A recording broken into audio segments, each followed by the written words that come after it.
तर कसे पब्लिक, जय आदिवासी जय जवाहर.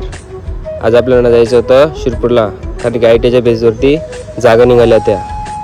त्याच्यामध्ये आलो आपल्या RC पटेलला, कारण की तिथे फॉर्म भरायचे होते.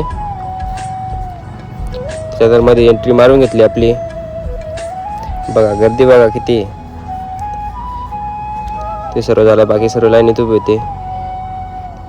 त्याच्यानंतर मध्ये आलो, बापरे हे बघून तर आपली फाटूनच गेली डायरेक्ट. कमबॅक होणार नाही, पुढची जिंदगी घ्यावं लागेल.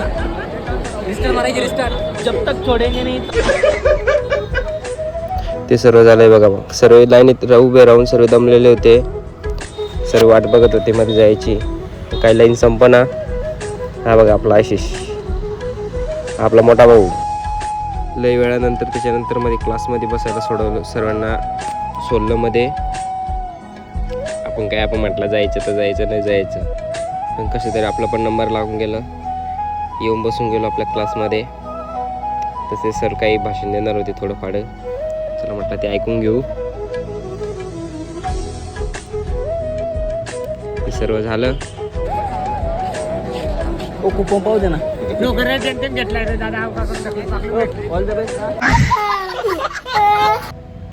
मग आपला इंटरव्ह्यू वगैरे दिला गेला. चला म्हटलं निघूया घरी.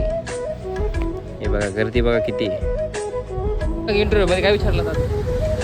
काय नाही भाऊ, आपल्यासारख्या बेरोजगार काहीच भेटणार. ते सर्व झालं, निघालो मग घरी. चला मग भेटूया पुढच्या ब्लॉकमध्ये. जय आदिवासी जय जवाहर.